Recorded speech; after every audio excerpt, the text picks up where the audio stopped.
নজর রাখবো পরবর্তী সংবাদে। আগরতলার খয়েরপুর পূর্ব চাম্পাপুরাস্থিত কার্যত সেবাধামে রাষ্ট্রীয় স্বয়ংসেবক সংঘের 20 দিনের কার্যকর্তা বিকাশ বর্গ একের সমারোপ সমারোহ অনুষ্ঠান হয়। কার্যত বিকাশ বর্গ এক হল ক্ষেত্রের কার্যত বিকাশ বর্গ আসাম ক্ষেত্রের অরুণাচল, মেঘালয়, মণিপুর, মিজোরাম, নাগাল্যান্ড, ত্রিপুরা এবং আসাম 18 মে 2024 থেকে আগরতলা সেবাধামে শুরু হয়েছে। ক্ষেত্র সংঘ চালক ডক্টর শ্রী উমেশ চক্রবর্তী এর উপস্থিতিতে শুভ সূচনা করা হয়েছে। মোট 152 জন শিক্ষার্থী, 30 জন শিক্ষক এবং 41 জন ব্যবস্থায় অংশগ্রহণ করেছেন। মণিপুর, আসাম, মেঘালয়, অরুণাচল এবং ত্রিপুরার ছাত্রছাত্রীরা উপস্থিত ছিল। সারা দেশে মোট 14টি কার্যকর্তা বিকাশ বর্গ হয়।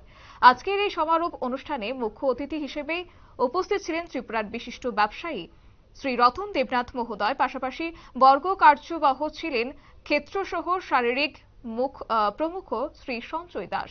বর্গে বৌদ্ধিক প্রদান করেন আসাম ক্ষেত্রের ক্ষেত্র প্রচারক শ্রী বৈশিষ্ট্য বুজ্র বড়ুয়া মহোদয়। পাশাপাশি শ্রী রতন দেবনাথ ওনার মনোভাব প্রকাশে বলেন, প্রত্যেক মানুষের জীবনে উপার্জনের একটি অংশ সমাজের জন্য ব্যয় করা উচিত।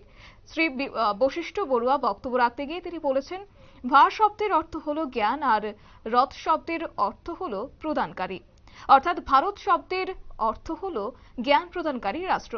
সারা বিশ্বকে মানবিক মূল্যবোধ সম্পূর্ণ জীবনশৈলীর জ্ঞান প্রদান করাই ভারতের উদ্দেশ্য। তিনি বলেন, ভারতের মুনি ঋষিগণ গোটা বিশ্বকে শাস্ত্রের দীক্ষায় নয়। শ্রী বৈশিষ্ট্য বুর্জ বড়ুয়া বলেন, পাশ্চাত্য সভ্যতার কাছে গোটা বিশ্ব হলো একটি বাজার, কিন্তু ভারতের কাছে গোটা বিশ্ব হলো বিশ্ব বাজার নয়, ভারতের কাছে বিশ্ব হলো আত্মীয়। ভারতীয় সমাজ ব্যবস্থা কিভাবে নর থেকে নারায়ণ হওয়া যায়, কিন্তু পাশ্চাত্য সভ্যতা বাস্তববাদী চিন্তায় মগ্ন হয়ে ভারতের দর্শনের সম্পূর্ণ বিপরীত মেরুতে অবস্থান করে। তাই ত্রিপুরার বিভিন্ন জেলা হতে সংঘের কার্যকর্তা এবং সংঘ অনুরাগীরা এই সমারোহ অনুষ্ঠানে উপস্থিত ছিলেন।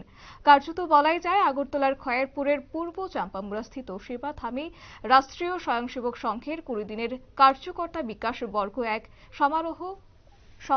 সমারোহ অনুষ্ঠান অনুষ্ঠিত হয়েছে।